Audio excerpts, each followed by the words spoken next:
We only found out the day before that he had that heart condition. And at that point, suddenly, it was something very, very serious. And at that point, we knew he'd have to have surgery. We were on our way. So we arrived there minutes later. You know, and you sort of, yeah, there's a part of you that wishes you could be there, but, you know, we'd seen him the night before. He had texted Mum a few minutes earlier. He texted her that he was being brought down, and I think there was a reference to love in it. And then his last words in it were "Noli timere," which mean don't be afraid.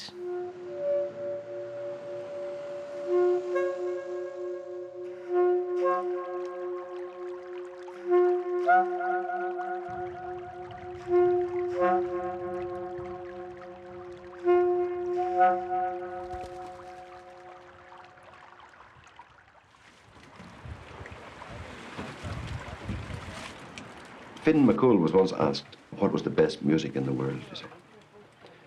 And one of his companions says it is the music of the blackbird, you know, singing, and the other fellow says it is the music of the stag. That's it. And then they come around to Finn. Finn was the best music. And Finn said, the best music in the world is the music of what happens. So I used it as the basis for a little declaration about poetry. It's a little thing just called it song. A rowan tree, like a lipsticked girl. Alder trees, at a wet and sunlit distance, stand off among the rushes. I want neither the mud flowers of dialect, nor the immortelles of perfect pitch, but that music when the bird sings very close to the music of what happens.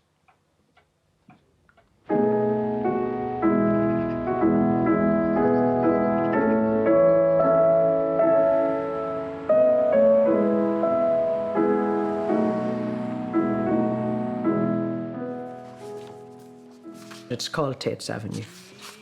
I lived in Tate's Avenue. That's where we met. It's a very straightforward love poem that is absolutely not saccharine, you know. Tate's Avenue. Not the brown and fawn car rug, that first one spread on sand by the sea, but breathing land breaths. Its vestal folds unfolded, its comfort zone edged with a fringe of sepia-coloured wool tails. Instead again, it's Loch Park, Sunday Belfast. A wall backyard, the dustbins high and silent as a page is turned, a finger twirls warm hair, and nothing gives in the rug or the ground beneath it. I lay at my length and felt the lumpy earth, keen-sensed more than ever through discomfort, but never shifted off the plaid square once. When we moved, I had your measure, and you had mine. I shouldn't have read it. It's a beautiful poem.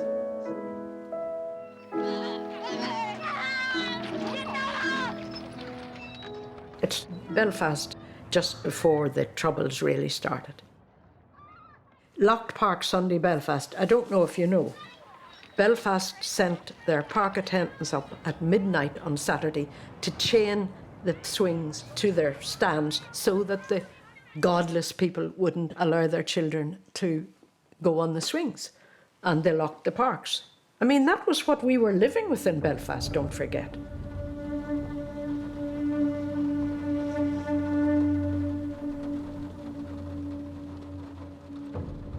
We both came from farming backgrounds, and I mean, we both came from very close-knit families.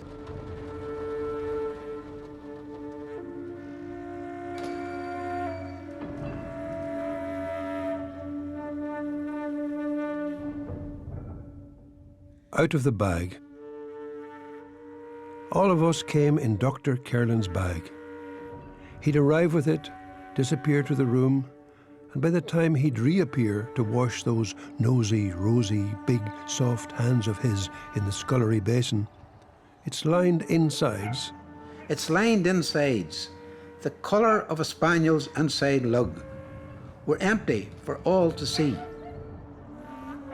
Then, like a hypnotist unwinding us, he'd wind the instruments back into their lining, tie the cloth like an apron round itself, darken the door and leave with the bag in his hand. Until the next time came, and in he'd come in his fur-lined collar that was also spaniel-coloured, and go stooping up to the room again, a whiff of disinfectant, a Dutch interior gleam of Westcote satin and highlights on the forceps.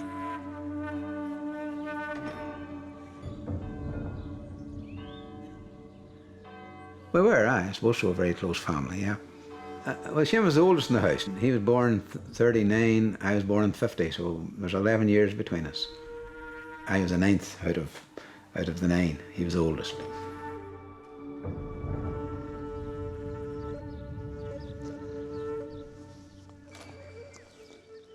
Well, not as much of it now goes on now, not as much. Used to be a lot more of it going on, but very, very few does it now. Peat, you call it peat or moss, used for fire. Digging. Between my finger and my thumb, the squat pen rests, snug as a gun. Under my window, a clean rasping sound when the spade sinks into gravelly ground. My father digging.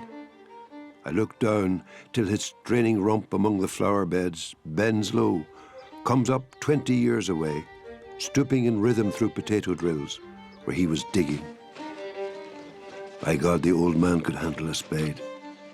By God, the old man could handle a spade, just like his old man. My father cut more turf in a day than any other man on Tunner's Bog.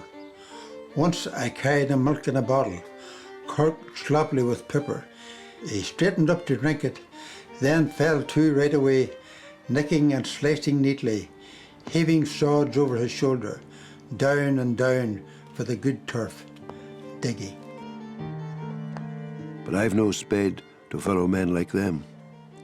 Between my finger and my thumb, the squat pen rests. I'll dig with it.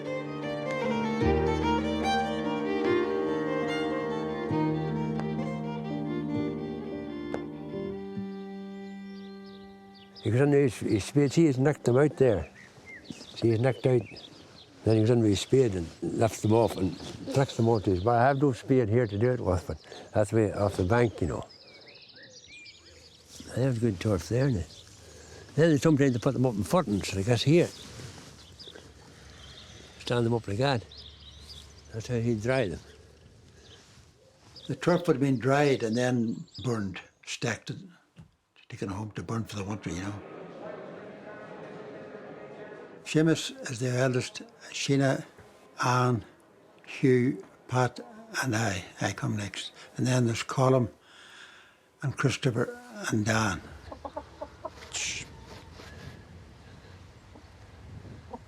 My father farmed, but he's cattle dealer, good cattle dealer. My father was 76 when he died, 1986. He was 76. I'd be 76 now at Christmas, so I'm the same age as my father was. My father always had a stick at all times. When you're with cattle, you need a stick. I don't like people without a stick.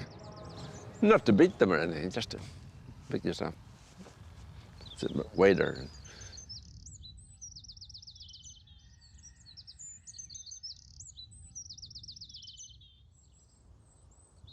1954, moved here. The house that we lived was down here, down along here, an old thatched house. We started dairy farming in 1958. Everybody in small farmers were all dairy farms. It's the best income, steady income. At that time we had no milking machine, cows were all hand milked, you know. Seamus would have milked, I think he wasn't a two-hander, he was a one-hander, you know. The experts were two hands, you know. My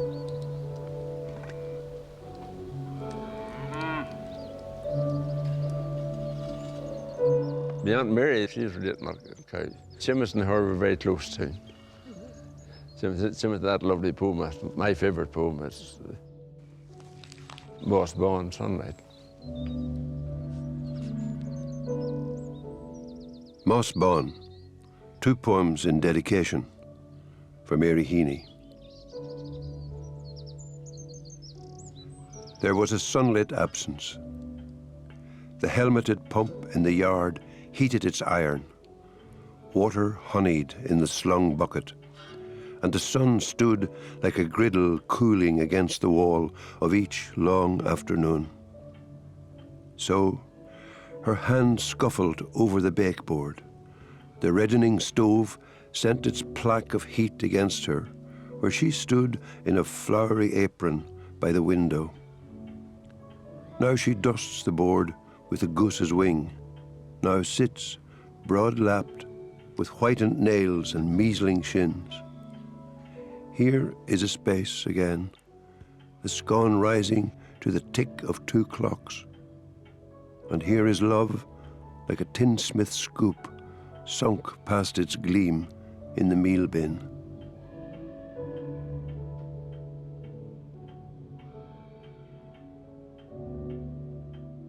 My Aunt Mary was a sister of my father's. She'd have been a worker. She would have milked the cows, but she was also the baker too. She baked the bread. She would have been like a second mother. My mother could have went to Castle Dawson to see her sisters and left Aunt Mary in charge, you know. She had no trouble. And we would have respected her just the same as my mother. She would have the same authority as my mother. Aunt Mary told you to do something, you do it. Seamus would have been the apple of her eye, really. I know she wouldn't have said that. She didn't make very many statements about anything. Love wasn't a word she used very much. Wasn't used much about our house. That was nearly a 4-letter word before its time.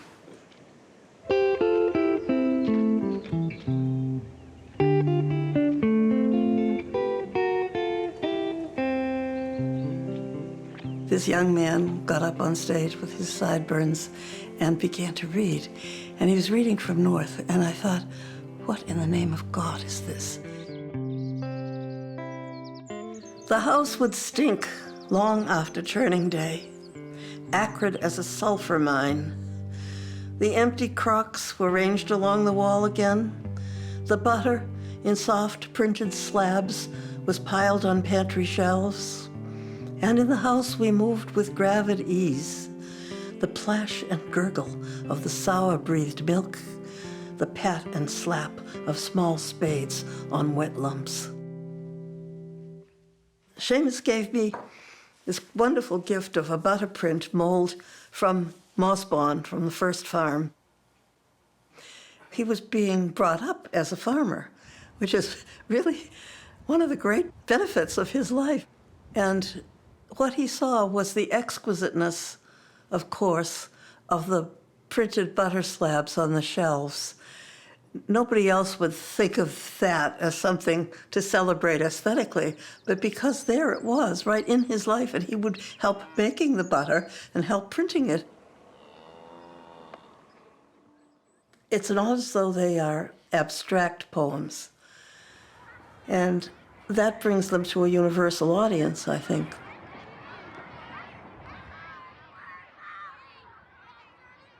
I started off in Anahorish Primary School and went from there to St. Colum's in Derry, which was a big trip at that time, you know. We had no car, no phone. The nearest phone would have been about a quarter of a mile away, you know. I do remember Master Murphy calling the class up round the desk and taking a half-crown out of his pocket. Now this, he said, this is for this man here. He has got the scholarship and he's going away to Derry, so this is for him getting the exam. And we came to the college here in the afternoon, went in and saw the president. My parents, I'm sure I now realise, were out of it too. They were feeling strange. They had absolutely no experience of this kind of thing. College, Derry even, probably hadn't been there before.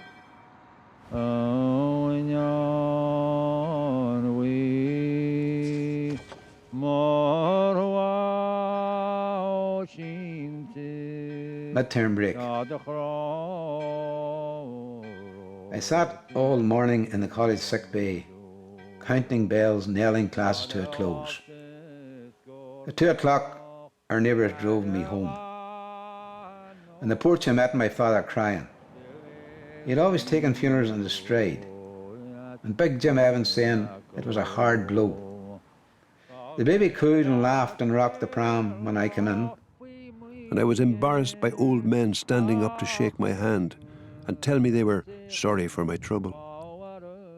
Whispers informed strangers I was the eldest, away at school, as my mother held my hand in hers and coughed out angry, tearless sighs. At 10 o'clock, the ambulance arrived with the corpse, stanched and bandaged by the nurses. Next morning, I went up into the room. Snowdrops and candles soothed the bedside. I saw him for the first time in 6 weeks, paler now, wearing a poppy bruise on his left temple. He lay in his 4-foot box as in his cot. No gaudy scars. The bumper knocked him clear. A 4-foot box, a foot for every year.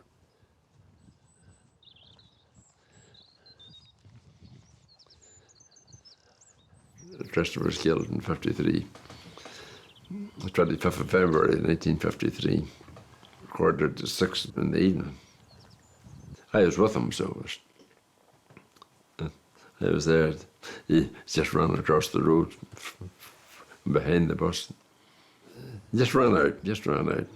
There's 2 other brothers on the other side of the road. He saw them, and he just ran across. You don't forget things like that, though it's a long time ago, it's 65 years ago, but you don't forget it. I remember Sister being killed, you know, yeah. He was with Hugh. I remember the man in the car carrying him down the lane in a blanket, you know. And I remember the blood on the steps, you know, of the house. And the lid was only removed of the coffin that morning just before Christopher was taken out. It was just removed for a short while, you know, and that's the only time we all got seeing him, you know. And Seamus just described it perfectly, you know. That is the last image you got of Christopher, you know.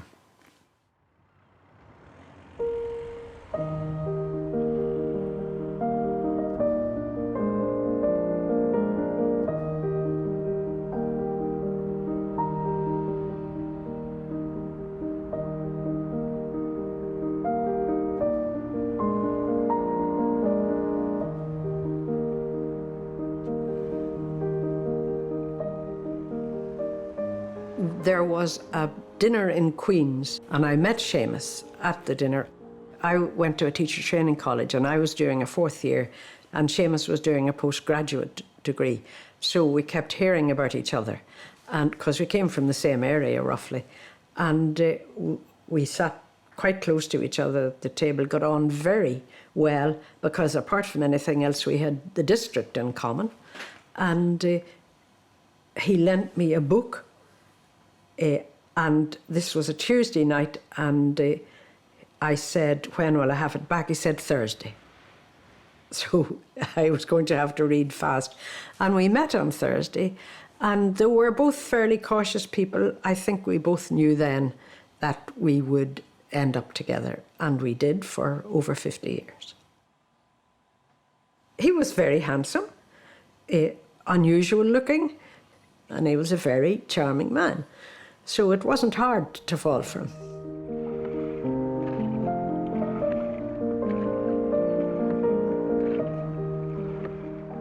We went for this walk along the embankment in Belfast, and a few days later to be handed this wonderful poem. My cup was full. Twice Shy. Her scarf a la Bardot, in suede flats for the walk. She came with me one evening for air and friendly talk. We crossed the quiet river, took the embankment walk. traffic holding its breath, sky a tense diaphragm. Dusk hung like a backcloth that shook where a swan swam, tremulous as a hawk, hanging deadly, calm. So, chary and excited as a thrush linked on a hawk, we thrilled to the March twilight with nervous, childish talk, still waters running deep along the embankment walk.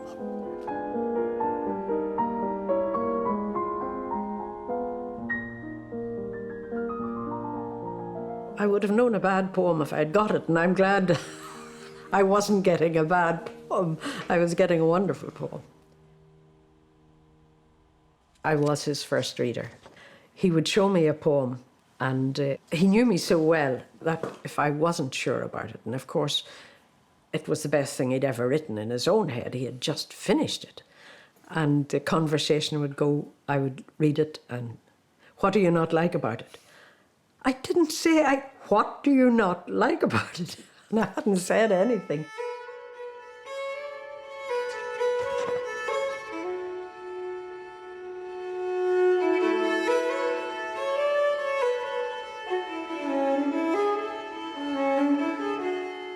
Once he started writing, he wrote furiously. The real breakthrough was The New Statesman, published 3, which was very unusual, more or less took up an entire page. And Faber got in touch with Seamus, and Death of a Naturalist was the result in 1966. I remember Seamus calling to our flat with this, and he'd written in it, "For Michael and Edna, think where man's glory most begins and ends, and say my glory was, I had such friends." Yeats.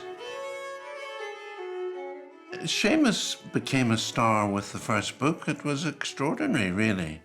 He was easily the luckiest poet in the history of English literature.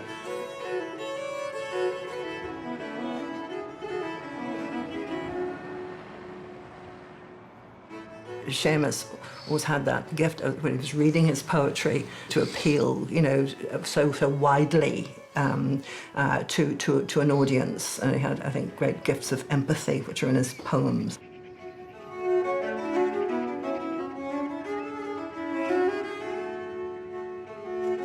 There's a poem here dedicated to me.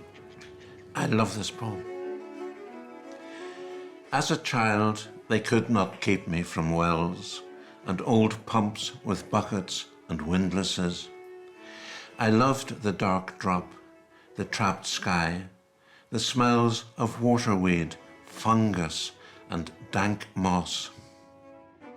I savoured the rich crash when a bucket plummeted down at the end of a rope, so deep you saw no reflection in it.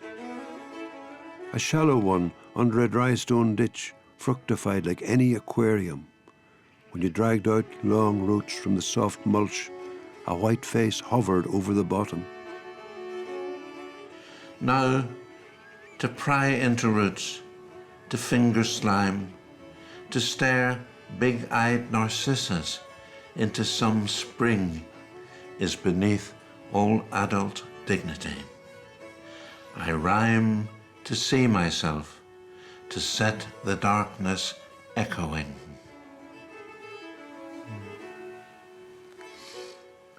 Yeah, that's, I adore that poem.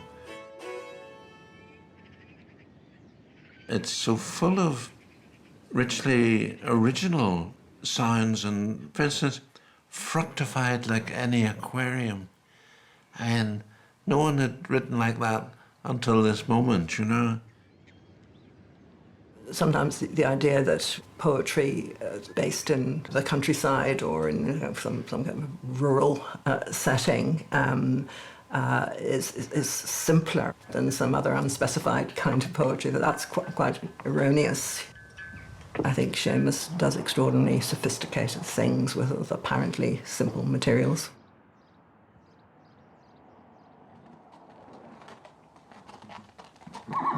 The Forge.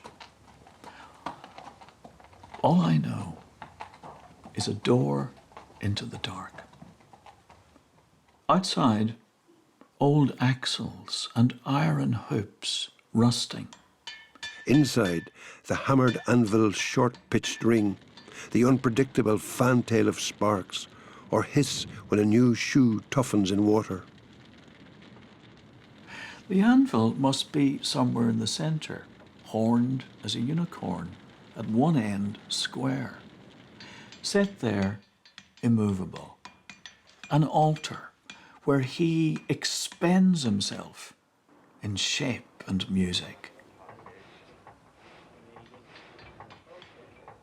He was my teacher in Queen's University, Belfast, where I went in 1969.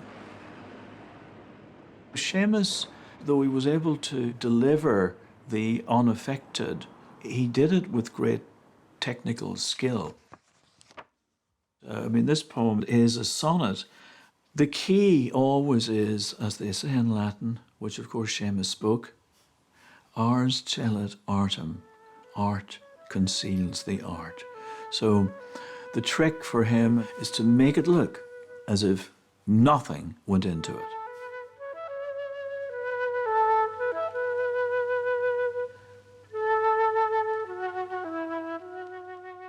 The things that happen in Patrick Kavanagh's poems are things that happened and can still happen in any child's life in the Irish countryside.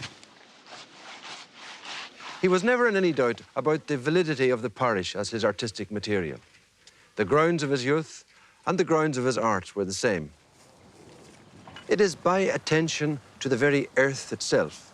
It is by concentrating on the facts of labour and on the simple truths of the local that Kavanagh enhances our view of the world and makes us feel that any act in any place is an important act in an important place.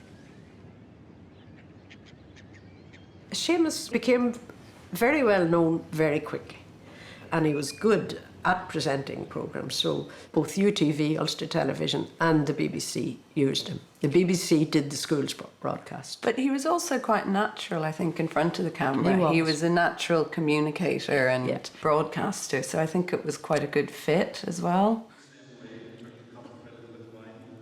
He gave you thanks, giving the cup to his disciples, said, "Take this, all of you, and drink." The actual darkness that embodied the sense of sin for me was, of course, the confessional. But although it did give a momentary release from guilt, it kept this sense of sin as inseparable from one's life as one's shadow.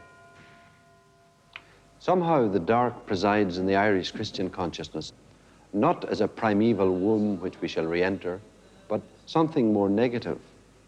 I think of those statues of St. Patrick that you find in Irish churches. Patrick banishing the snakes.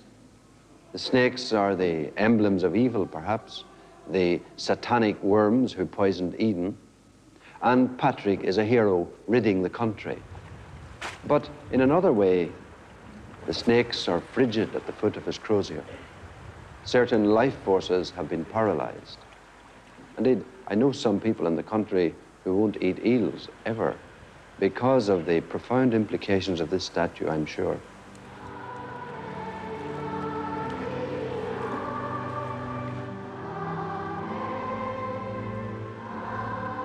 We were both, I don't want to go into this too much, we were both believing Catholics, practicing at that stage.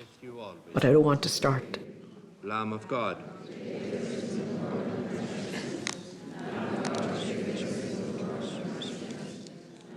I would say at that stage he was religious, you know, as religious as the rest of us were, you know. We didn't talk much about religion. It's a subject you never talk to your brothers about, or your sisters.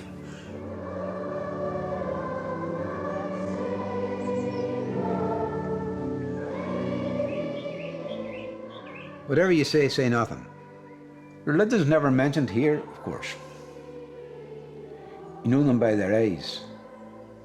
And hold your tongue. One side's as bad as the other, never worse. The famous northern reticence, the tight gag of place and times, yes, yes, of the wee six I sing, where to be saved you only have to save face, and whatever you say nothing. Around Balaki here where we live is actually more Catholic families, more Catholic farmers. You know. But I would say the immediate neighbours are Protestant. Next door neighbours, right beside each other. Oh, there's no, that's nonsense here. We don't talk about it. We just know, we know, but it doesn't, oh no, there's no, the same families that have been there even before us here, you know. Good farmers, good neighbours. Smoke signals are loudmouth compared with us. Manoeuvrings to find out name and school. Subtle discrimination by addresses. With hardly an exception to the rule that Norman, Ken and Sydney signalled prod, and Seamus, call me Sean, was surefire pape. O land of password, hand grip, wink and nod, of open minds as open as a trap, where tongues lie coiled as under flames lie wicks, where half of us, as in a wooden horse, were cabined and confined like wily Greeks, besieged within the siege, whispering Morse. And everybody in this part of the world knows exactly what he's writing about, you know. We know names, we know from schools. That was the thing. You went to a Catholic or Protestant school. So you didn't have to ask me what religion are you. You just asked what school you went to. Well, I went to St. Okay, or I went to St. High School. Right, got you. You know, a name, okay. You're Fergal, right, okay. You're Sammy, right. Box ticked, you know. Only sometimes somebody confused you and misnamed their youngsters, you know. You're a Catholic calling their youngster William, you know, it wasn't really fair.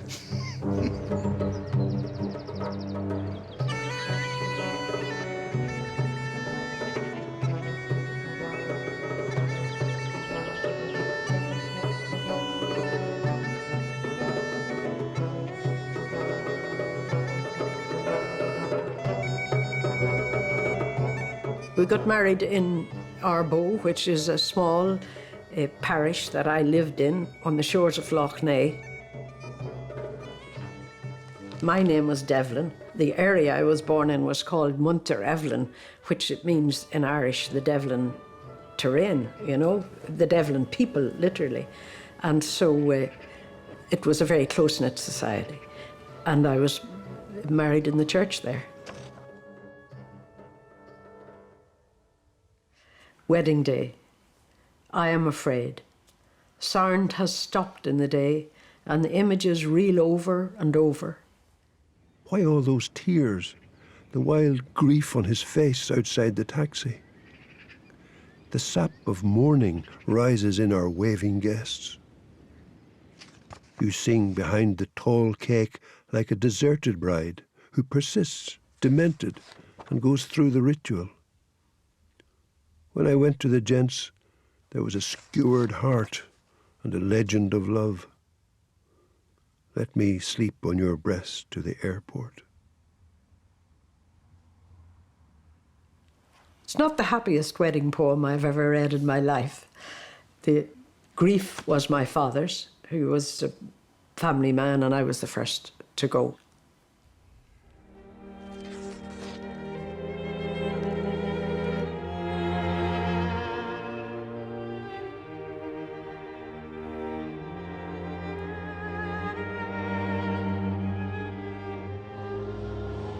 The clothes shrine. It was a whole new sweetness in the early days to find light white muslin blouses on a see-through nylon line drip-drying in the bathroom, or a nylon slip in the shine of its own electricity. As if St. Bridget once more had rigged up a ray of sun, like the one she'd strung on air to dry her own cloak on, hard-pressed Bridget so unstoppably on the go. The damp and slump and unfair drag of the workaday made light of and got through, as usual, brilliantly.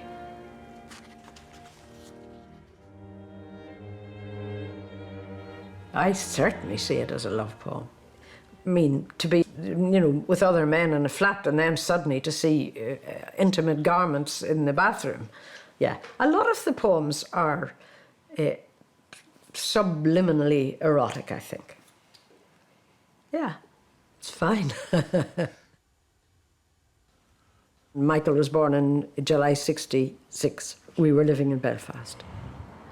And Christopher was born just 19 months later, in 68, also in Belfast. I'm named after Dad's brother, Christopher, who was killed. And the poem Midterm Break, which is one of the well-known ones, is about that. But that's who I'm named after, yeah. I remember a lot of soldiers, and I remember being frightened of that, as you would be if you're 3 or 4. One of the memories I have is that we did have, as all young boys have, we had replica Tommy guns.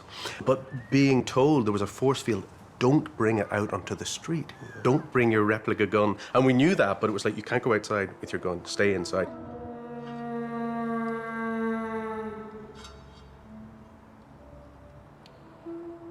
I fought for 18 years in the army for liberty and freedom. But simply because I'm a Catholic, I cannot get freedom.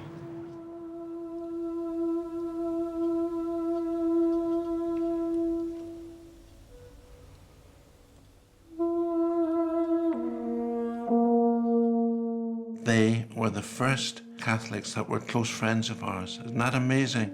So there was this kind of invisible apartheid which had worked very, very effectively.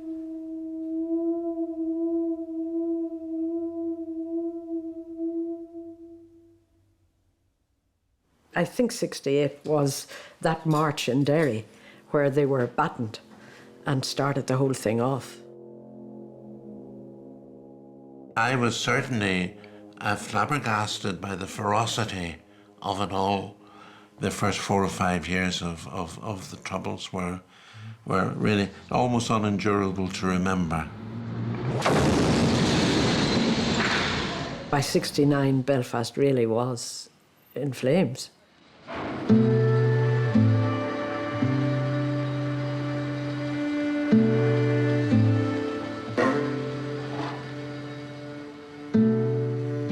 I'm writing just after an encounter with an English journalist in search of views on the Irish thing. I'm back in winter quarters where bad news is no longer news, where media men and stringers sniff and point, where zoom lenses, recorders and coiled leads litter the hotels. The times are out of joint, but I incline as much to rosary beads as to the jottings and analyses of politicians and newspaper men who scribbled down the long campaign from gas and protest to gelignite and sten, who proved upon their pulses escalate, backlash and crack down the provisional wing, polarization and long-standing hate. Yet I live here too, I sing.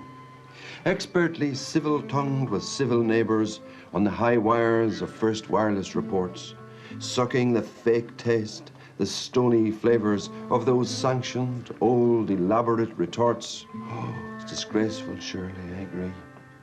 Where is it going to end? It's getting worse. They're murderers. Internment, understandably. The voice of sanity is getting hoarse. Children dragging fathers from their beds, beating sons while helpless mothers watch the blood pour from their head. Armored cars and tanks and guns came to take away our sons, but every man will stand behind the men behind the wires. Not for them the judge and jury, nor indeed a crime at all. Be when Irish means we're guilty, so we're guilty one and all. Round the world, Bloody Sunday was a huge shock, really.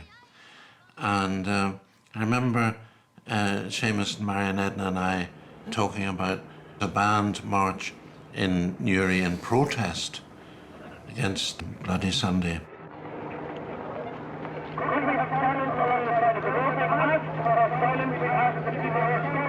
And I remember the helicopters circling overhead, the loud hailers saying, you know, if you take one step forward, you're breaking the law.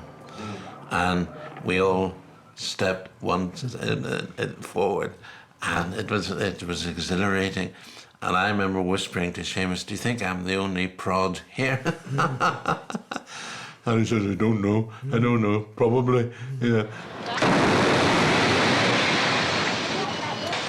I mean, here at the minute you're sitting in your house and literally the windows rattle every day, every night with explosions from one side of the town or the other.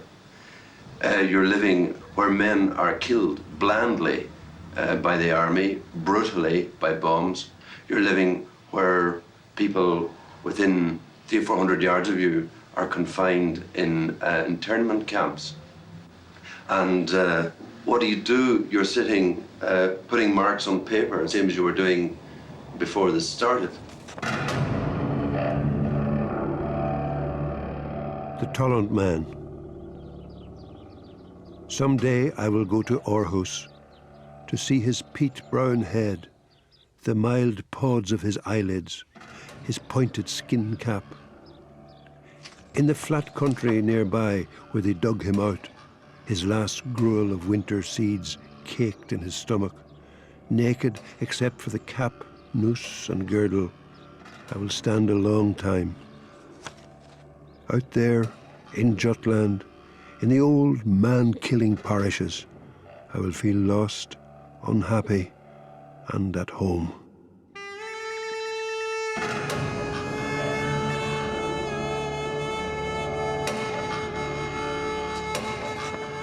He is finding like ground between these bodies dumped in bogs in Northern Europe and the contemporary tit-for-tat killings and actually what in some ways were ritualistic torturings and killings.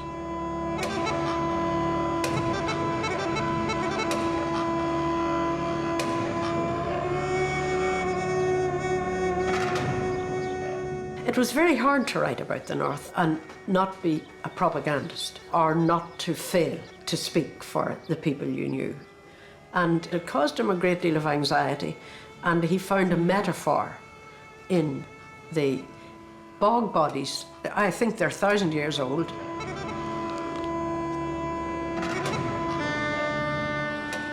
Well, I think the first thing that seized me really were the photographs, and the photograph of his head came home to me more, for example, than any representation of Christ ever did, because this was a real man's head. And he is a kind of Christ figure. He's sacrificed so that life will be bought back. It's a kind of fertility sacrifice.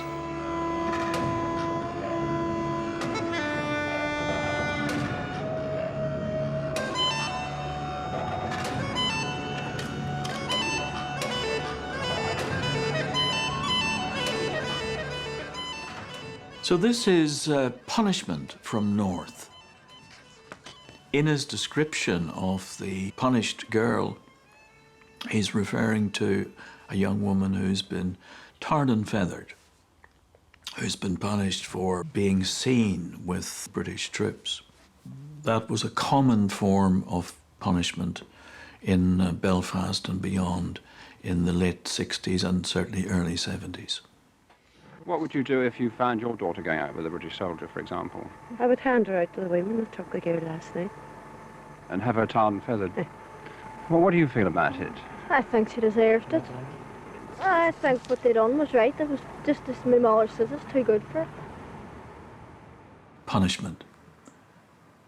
I can feel the tug of the halter at the nape of her neck, the wind on her naked front. It blows her nipples to amber beads. It shakes the frail rigging of her ribs. I can see her drowned body in the bog. Her shaved head like a stubble of black corn, her blindfold a soiled bandage, her noose a ring to store the memories of love. Little adulteress, before they punished you, you were flaxen-haired, undernourished, and your tar-black face was beautiful. My poor scapegoat, I almost love you.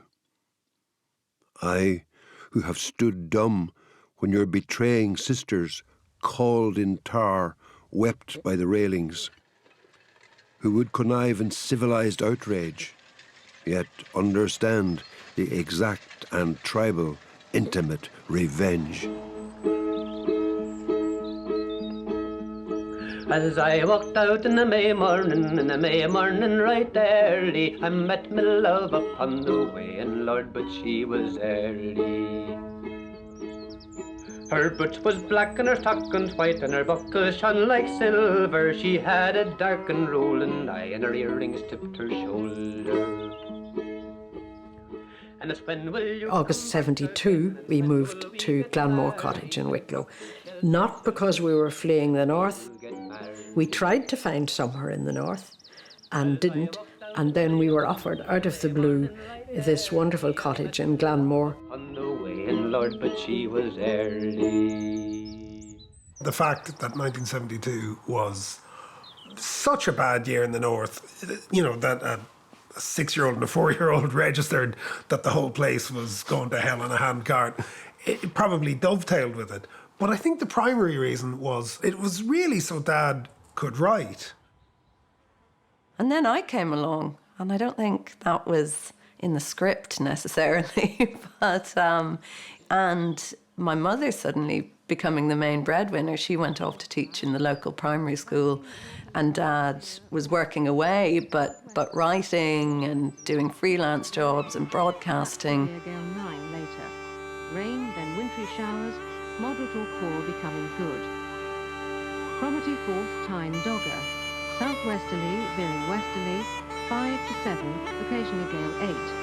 Rain, then showers, moderate or good.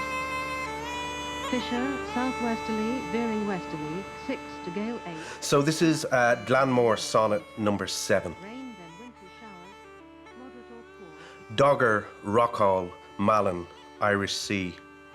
Green swift upsurges, North Atlantic flux, conjured by that strong gale warning voice. Collapse into a sibilant penumbra. Midnight and close down.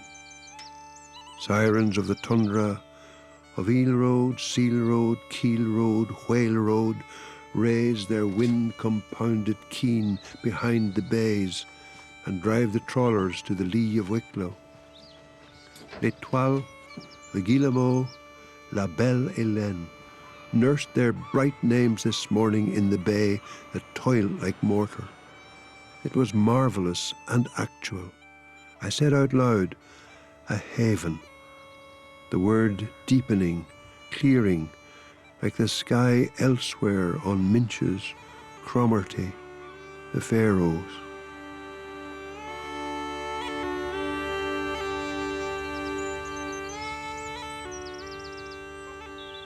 You couldn't really get much more peaceful than where we moved to in Wicklow, where there was no phone, no television. We had running water, but the house up the road didn't. So Dad felt completely at home. Yeah. We moved originally in 1972 and we stayed till 76. And then we left it and went to Dublin. And we've used it as a weekend cottage ever since, but Seamus lived here a good deal of the time and did a lot of his work here.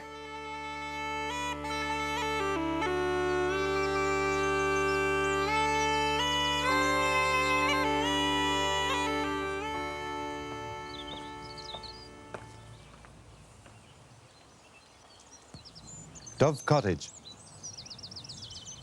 There it was, socketed into the hillside like an elemental PowerPoint, an emblem of the poet's instinctive decision to make this new and nourishing connection with his origins. This is one of the first of the Glanmore sonnets. This evening, the cuckoo on the corncrake, so much, too much, consorted at twilight. It was all crepuscular and iambic. Out in the field, a baby rabbit took his bearings, and I knew the deer. I've seen them too from the window of the house like connoisseurs inquisitive of air. We're careful under larch and May green spruce. I had said earlier, I won't relapse from this strange loneliness I've brought us to. Dorothy and William, she interrupts, you're not going to compare us two. Outside, a rustling and twig-combing breeze refreshes and relents, is cadences. Me at my best. You're going to compare me to Dorothy Wordsworth. You know, it was bringing him down because he felt that it was like that. It was a retreat to the Dove Cottage in some ways. But I wasn't having any of it. I mean, I loved it, but I didn't think we were Dorothy and William. Oh, no.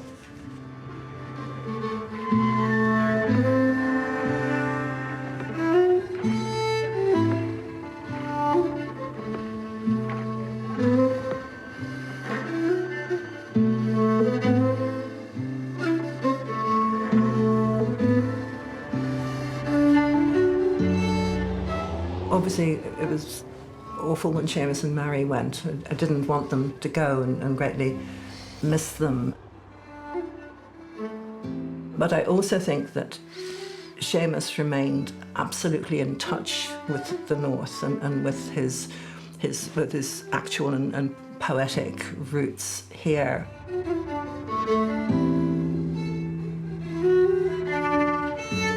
There was obviously a pressure on him to speak for the people because it was the Catholic community or elements of it who were insurgent. And I think Seamus had to tread a very difficult tightrope between indeed speaking for the people, while at the same time being true to poetry and to the complexities of a poem.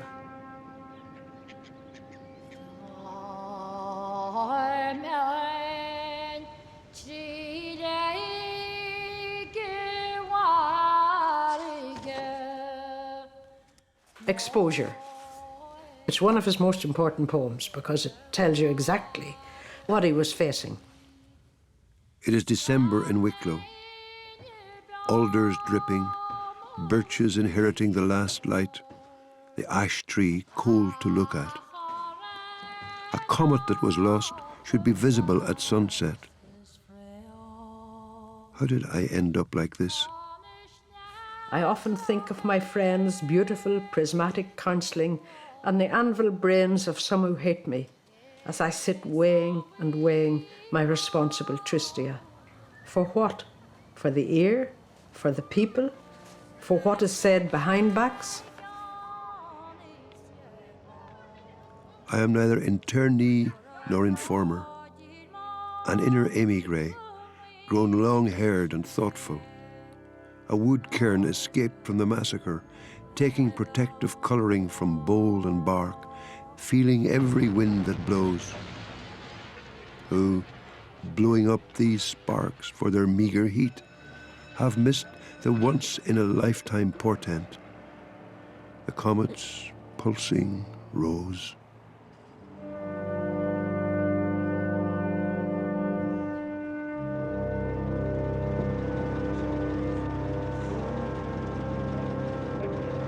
What sort of a place is Balahi? Is there much trouble here? Well, Balahi was a very quiet and peaceful village until the trouble started back in the early 70s. And then it turned into a Republican stronghold. And the surrounding area now seems to be completely dominated by the Republican gunmen.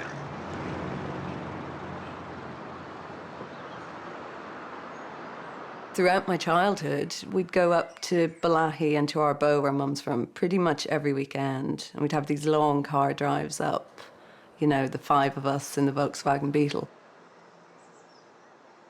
And on every one of those drives, there'd be checkpoints, you'd be stopped at the border, you know, sometimes quite invasive questioning.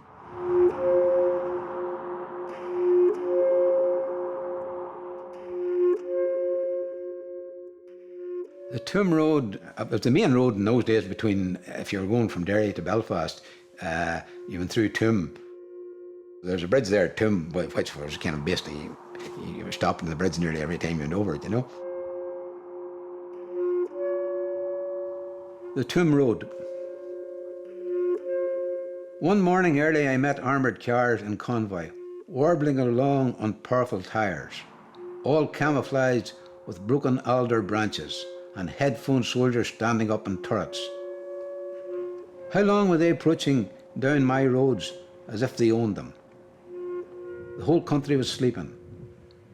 I had rights of way, fields, cattle in my keeping, tractors hitched to buck rakes and open sheds. Silos, chill gates, wet slates, the greens and reds of outhouse roofs. Whom should I run to tell among all of those with their back doors on the latch for the bringer of bad news, that small hour's visitant who, by being expected, might be kept distant? Sowers of seed, erectors of headstones. Oh, charioteers, above your dormant guns, it stands here still, stands vibrant as you pass, the invisible, untoppled omphalos.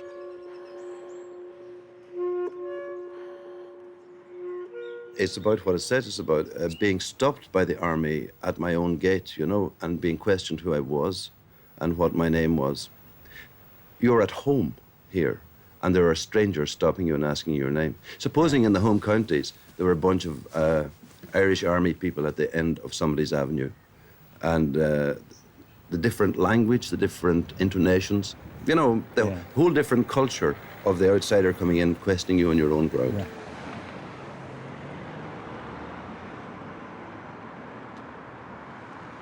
Everybody was affected because virtually every family would have known somebody that was involved in a tragedy, you know, either a shooting or an explosion or whatever, you know. There was a second cousin who was shot, you know, that brought it home. It's Colin, his fellow Colin McCartney.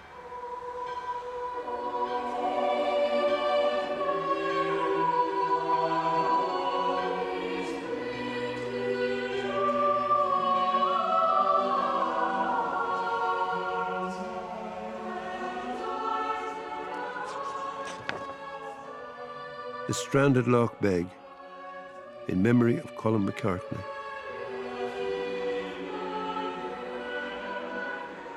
Leaving the white glow of filling stations and a few lonely street lamps among fields, you climbed the hills towards Newton Hamilton, past the Fuse Forest, out beneath the stars.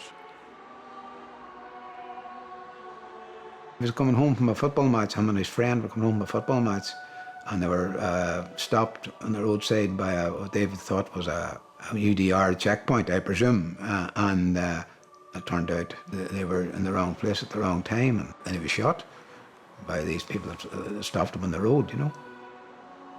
He was a Catholic coming from a football match, a Gaelic match in Dublin, so he was quite easily identified what his religion was. So that's, you can't dress it up any other way. The two of them were shot, and it was, again, a tragedy, and working fella, you know, left the family devastated. What blazed ahead of you? A faked roadblock. The red lamps swung, the sudden brakes and stalling engine, voices, heads hooded, and the cold-nosed gun. Or, in your driving mirror, tailing headlights that pulled out suddenly and flagged you down where you weren't known and far from what you knew.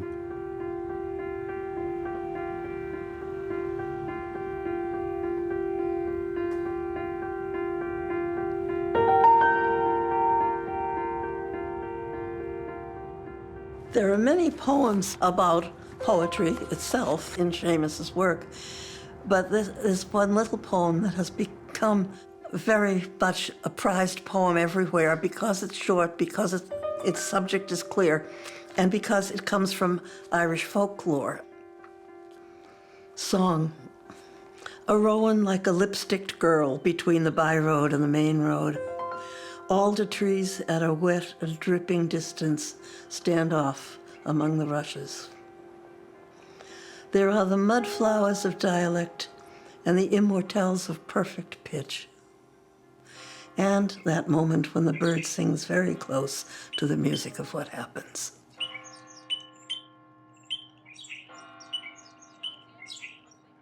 He was not going to pretend he didn't know Latin and he had, remained a farmer or something. And he wasn't going to pretend that he had never been a farmer and worked in the turf bogs.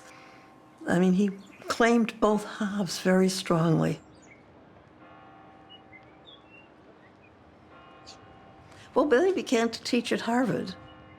He was invited, and then we had a conversation at his house where he was asking my opinion of whether he should accept it or not, because it would be for a term every year.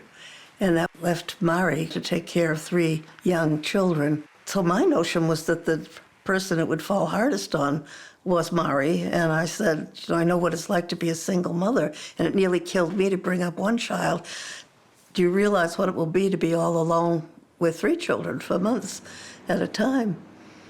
And she said, very simply back, all I want is for Seamus to be able to write his poems.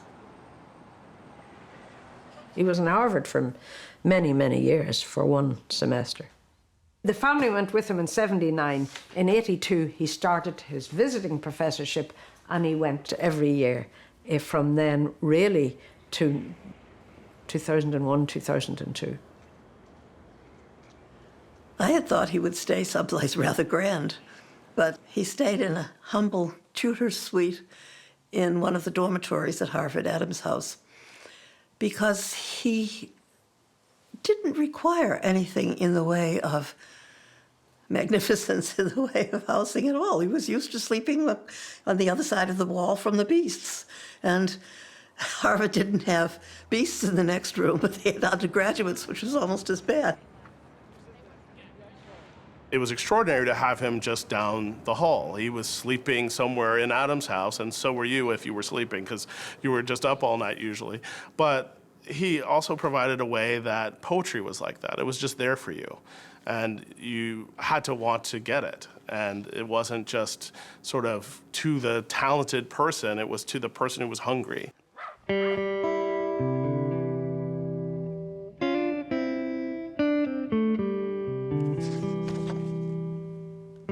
The skunk, up, black, striped and damasked like the chasuble at a funeral mass. The skunk's tail paraded the skunk. Night after night, I expected her like a visitor. The refrigerator whinnied into silence. My desk light softened beyond the veranda. Small oranges loomed in the orange tree. I began to be tense as a voyeur. After 11 years, I was composing love letters again, broaching the word wife like a stored cask, as if its slender vowel had mutated into the night earth and air of California. The beautiful, useless tang of eucalyptus spelt your absence. The aftermath of a mouthful of wine was like inhaling you off a cold pillow. And there she was, the intent and glamorous, ordinary, mysterious skunk. Mythologized, demythologized, stuffing the boards 5 feet beyond me. It all came back to me last night, stirred by the sootfall of your things at bedtime. Your head down, tail up hunt in a bottom drawer for the black plunge line nightdress.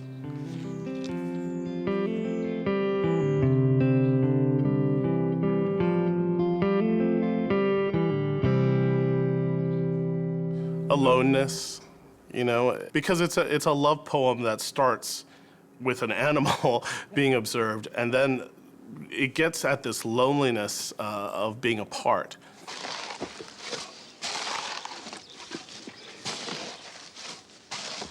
My family had come from Louisiana, and I also had this rooted home place, and so I could really relate to Heaney's use of home and thinking about the land and the ground. And it really helped me to realize, and I know it helped other African-American poets especially, to think about what it meant to be from a place and to be able to write about that place and think about its politics, its land, its families, its connection to you. I think the first Seamus Heaney poem that I read was Digging, and that was one of the first poems that kind of woke me up. And I said, oh, okay, I knew I loved this. I knew I loved this form, and this is why. I felt so invited into a world that I had no knowledge of, no experience of, and yet I was made to feel at home there. That felt like one of the first miracles of his work. He created a sense of sound and place and lineage, and it was brought within my grasp. And I remember kind of walking around with his name in my head like an incantation, Seamus Heaney, Seamus Heaney. And so the next year I was able to study with him 2 years in a row.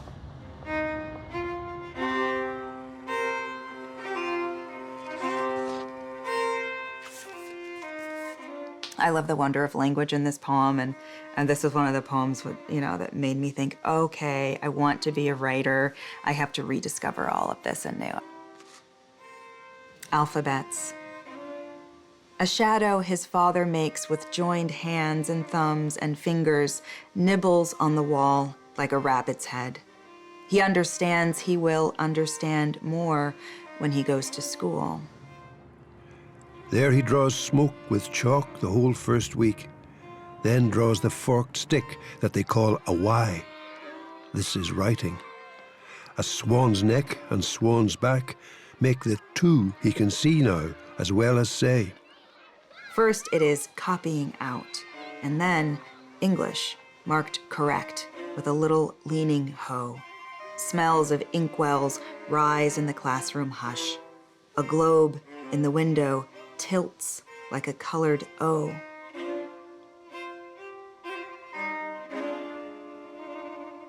I studied with him my junior and senior years, and I remember that senior spring going to his office hours and just sitting there with questions that weren't really questions, is everything gonna be okay? What did you do? What should I do?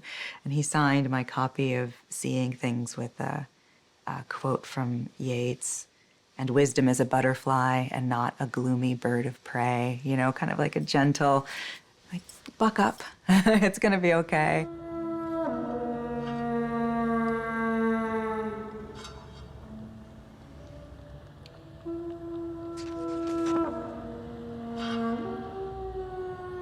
Seamus is going back to Belfast, which entails his taking the flight from America and then taking a train to Belfast to see his family. And he's anticipating a reunion. And then something awful happens. And he puts it in this poem called The Flight Path. One bright May morning, 1979, just off the red-eye special from New York, I'm on the train for Belfast. Plain, simple exhilaration at being back. The sea at Skerries, the nuptial hawthorn bloom, the trip north taking sweet hold like a chain on every bodily sprocket. The jail walls all those months were smeared with shite. Out of Longkesh, after his dirty protest, the red eyes were the eyes of Karen Nugent, like something out of Dante's scurfy hell. So he enters and sits down opposite and goes for me head on. When, for fuck's sake, are you going to write something for us? If I do write something, whatever it is, I'll be writing for myself. Being cursed at like that with ugly language and then answered gravely with the truth, I'll be writing for myself. I'm not a spokesperson for any party, because unless you write for yourself, you're not writing within the demands of poetry.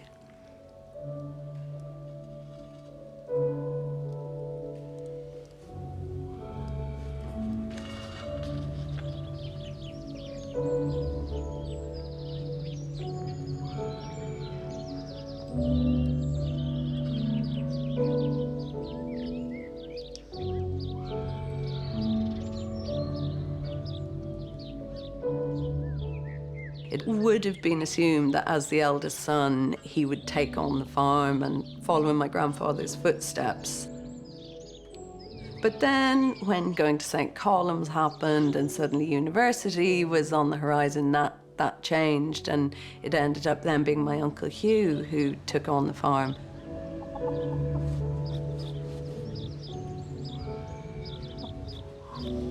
She just have to lay. There's a fresh egg. We saw a lot of my uncles and my aunts, and my grandparents were really a big part of my childhood.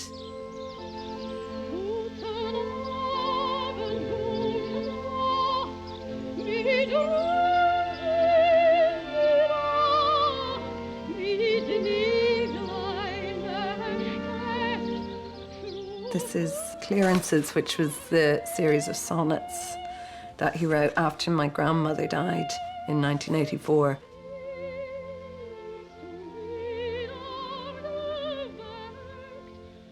Clearances 3. When all the others were away at Mass, I was all hers as we peeled potatoes. They broke the silence, let fall one by one, like solder weeping off the soldering iron. Cold comforts set between us, things to share gleaming in a bucket of clean water. And again let fall. Little pleasant splashes from each other's work would bring us to our senses.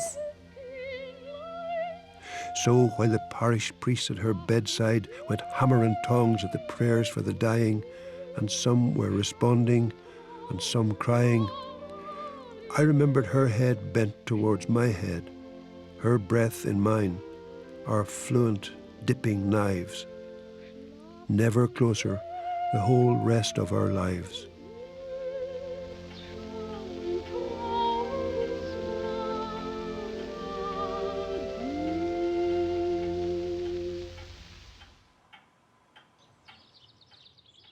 The level of detail in which he remembers all of those places, the landscapes, the houses of his childhood, I mean, it's extraordinary. They really left their imprint deep.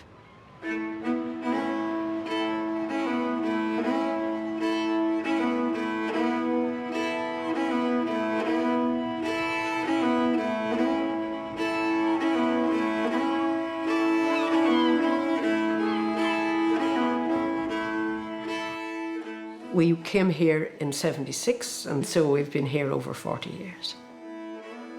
It's home. We've spent longer here than we ever spent any other part of our lives. In Strand Road, where we are here, it's a big old Victorian house, and at the very top there's an attic. It really was like he went up into the loft. It's soundproofed almost, it's so far up. So he could get away from us, and I suppose by extension we could run riot down here. I think he gravitated. It was the nest, you know, the crow's nest. A kite for Michael and Christopher. All through that Sunday afternoon, a kite flew above Sunday, a tightened drumhead, an armful of blown chaff. I'd seen it grey and slippy in the making. I'd tapped it when it dried out white and stiff. I'd tied the bows of newspaper along its 6-foot tail. But now it was far up like a small black lark, and now it dragged as if the bellied string were a wet rope hauled upon to lift a shoal. My friend says that the human soul is about the weight of a snipe. Yet the soul at anchor there, the string that sags and ascends, weigh like a furrow assumed into the heavens.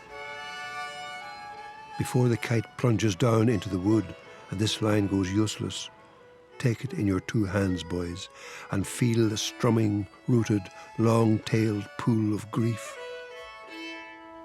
You were born fit for it. Stand here in front of me and take the strain. I do remember us getting a kite. I don't remember a lot of soaring. I remember a lot of fiddling around with string. I got the feeling he'd really rather have been sitting at a desk. He wasn't especially fond of the outdoors, I think it's fair to say. He was a superb writer about it, but having lived it when he was younger, he was happy enough to leave it in his mind's eye.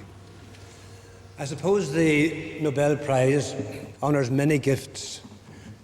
That would probably include the gift of enjoyment, being able to enjoy yourself.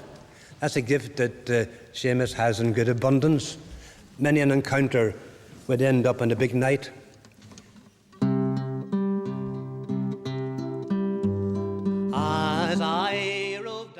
was 1995, it was October. I walked into the office. My colleague, Charlotte, said to me, "We've just had a phone call saying that your dad has won the Nobel Prize." And just, complete shock. And from that moment on, it was just a kind of whirlwind of phone calls and newspapers ringing, radio stations ringing. I remember the Swedish ambassador showing up at my workplace with a bunch of flowers. It was all, talk about surreal. Yeah, it was bizarre. In the arms of the labouring boy, I'm in. We have had 25 years. It's an extraordinary length of time, but people have suffered incredibly. The wounds are still borne bitterly. The peace process is still hopefully at work, and I have to believe it will successfully proceed. The girl that weds me bonny labouring boy. Well, I suppose very pleased. That would be pleased for him. Also, then a wee bit apprehensive too, because with no Nobel Prize, we had her Beckett and Yeats and Shaw, and then suddenly to have his name added on, to it. We're very conscious of it, And that's funny, as it seemed the only ones that mattered were the Irish ones. Surprise, pleasantly, yes. Surprise, yes. I wouldn't say no, expecting it. No, it was surprise.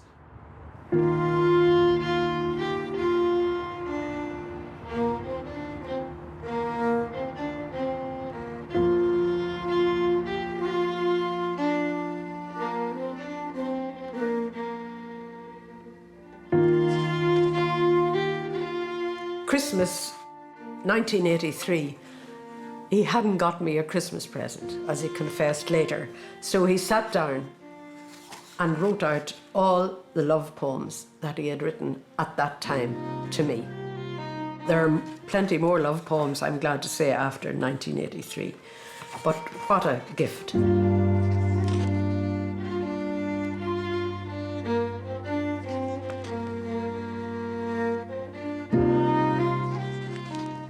Scaffolding. Masons, when they start upon a building, are careful to test out the scaffolding. Make sure that planks won't slip at busy points. Secure all ladders. Tighten bolted joints. And yet all this comes down when the job's done, showing off walls of sure and solid stone. So if, my dear, there sometimes seem to be old bridges breaking between you and me, never fear.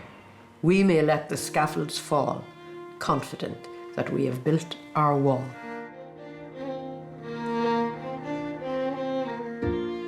We weren't living together at this stage. This was in the very early days of our relationship. We were good Catholics, don't forget. And he was in his flat and I was in mine in Tate's Avenue. It's read at practically every wedding in Ireland. It really is. It is read at quite a number.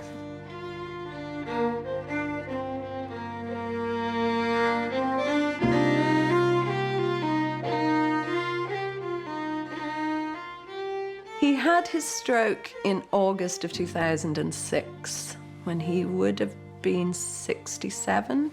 And I think they were talking, and then I think Mum looked and his leg was lying at an angle, and they both suddenly realised something was wrong. He was taken in and eventually then driven back to Dublin in an ambulance, which he recounts in the poem Chanson d'Aventure, which is a really beautiful late love poem. Chanson d'Aventure. Strapped on, wheeled out, fork lifted, locked in position for the drive, bone shaken, bumped at speed, the nurse a passenger in front, you ensconced in her vacated corner seat. Me flat on my back, our eye-beams threaded laser fast. No transport ever like it until then, in the sunlit cold of a Sunday morning ambulance, when we might, oh my love, have quoted Donne, on love on hold, body and soul apart. Apart. The very word is like a bell that the sexton Malachi Boyle outrolled in Illo Tempore in Balachi, or the one I tolled in Derry in my turn as college bellman. The hall of it there still in the heel of my once capable warm hand. And we careered at speed through Dunglow, Glendowen, our gaze ecstatic and bisected by a hooked-up drip feed to the cannula.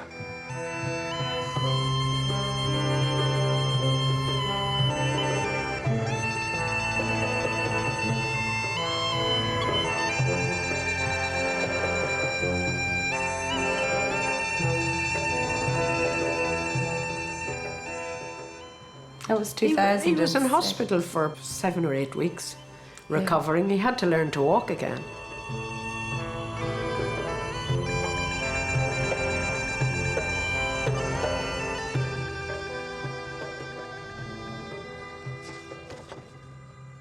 In the attic. Like Jim Hawkins aloft in the cross trees of Hispaniola, nothing underneath him but still green water and clean bottom sand. The ship aground, the canted mast far out above a seafloor where striped fish pass in shoals. As I age and blank on names, as my uncertainty on stairs is more and more the lightheadedness of a cabin boy's first time on the rigging, as the memorable bottoms out into the irretrievable. It's not that I can't still imagine that slight untoward rupture and world tilt as the wind freshened and the anchor weighed.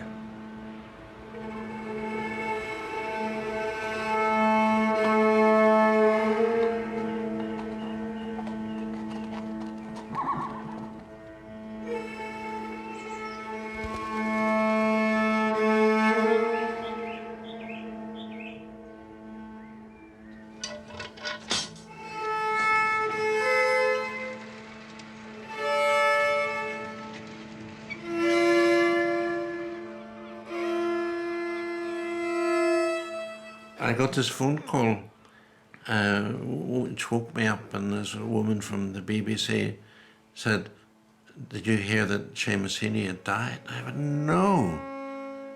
And she said, "Would you like to say a few words?" I said, "No." And I was heartbroken. I thought we were all going to go on forever, you know. Must shame us a lot.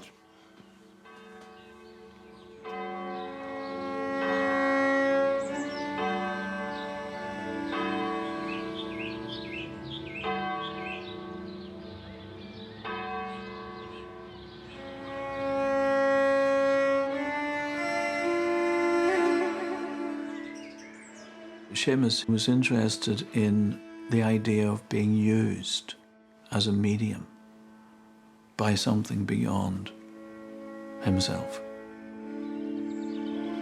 Poetry is of no interest if it's written by oneself. It's only of interest when it comes from beyond.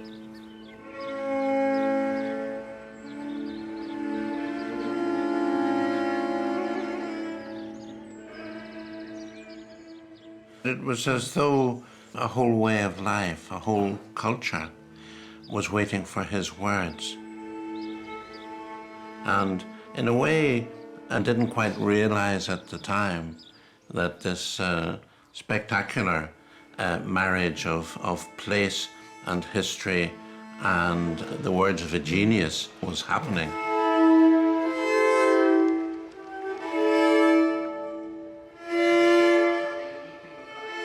On that Sunday, there were 80,000 people in Croke Park, and they put up a photo of Seamus and said, "Could we have a minute's silence?" And there was an absolute silence for a minute, and then 80,000 people clapped for about a minute and a half. And I can think of no other country where a football crowd will have a minute's silence and cheer a poet. Finally, we would like to mark the passing of one of our greatest literary icons, the Nobel laureate Seamus Heaney.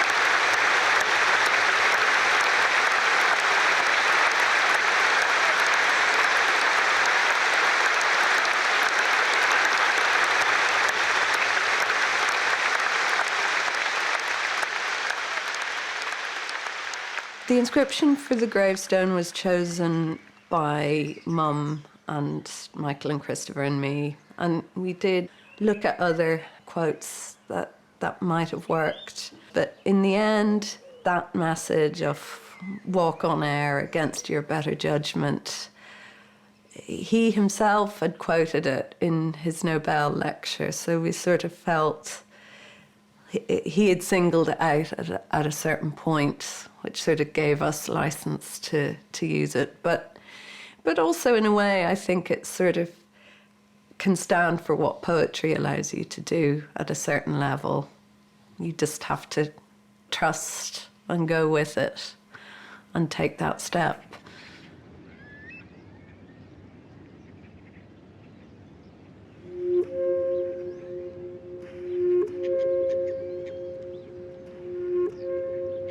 When I landed in the Republic of Conscience, it was so noiseless when the engine stopped, I could hear a curlew high above the runway.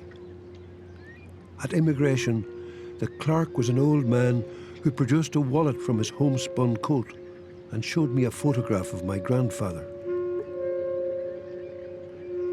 The woman in customs asked me to declare the words of our traditional cures and charms to heal dumbness and avert the evil eye.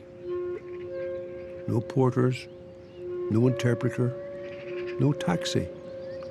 You carried your own burden, and very soon your symptoms of creeping privilege disappeared.